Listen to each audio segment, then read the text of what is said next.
மாண்புமிகு உறுப்பினர் லட்சுமணன் சுருக்கமா பேசுங்க.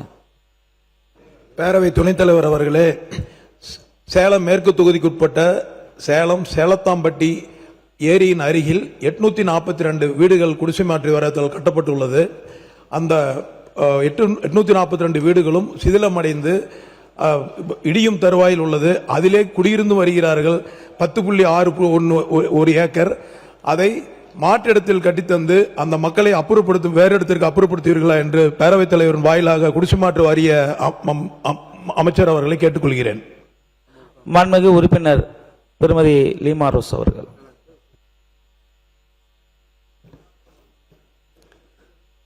மாண்புமிகு துணை பேரவைத் தலைவர் அவர்களே, லால்குடியில் அரசு மருத்துவமனையில் தலைமை மருத்துவமனையாக தரம் உயர்த்த வேண்டும் என்பது தொகுதி மக்களின் நீண்ட நாள் கோரிக்கையாகும்.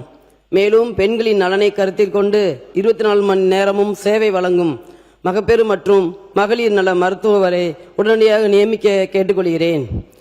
அழுதலைப்போர் மற்றும் பெருவளப்போர் அரசு ஆரம்ப சுகாதார நிலையங்களை தரம் உயர்த்தி மருத்துவமனைகளாக மாற்றுவதுடன் ஊட்டத்தூரில் புதிய அரசு ஆரம்ப சுகாதார நிலையம் அமைக்க அரசு நடவடிக்கை எடுக்குமாறு கேட்டுக்கொள்கிறேன். லால்குடியில் வீட்டு வாரியம் கட்டித்தருமாறு அன்போடு கேட்டுக்கொள்கிறேன். பின்தங்கிய மக்கள் அதிகம் இருப்பதால் கோவையில் இருந்து நேபாளி ஈசா யோகா சென்டரிலிருந்து 72 பேர் போயிருக்கிறார்கள். அவர்களை பத்திரமாக அழைத்து வருமாறு கேட்டுக்கொள்கிறேன். நீர்நிலைத்துறை அமைச்சர்கிட்ட மனு கொடுத்துருக்கோம் தூர் வர்றதுக்கு லால்குடிக்கு, அதை கொஞ்சம் பரிசீலனை பண்ணுமாறு கேட்டுக்கொள்கிறேன். நன்றி, வணக்கம்.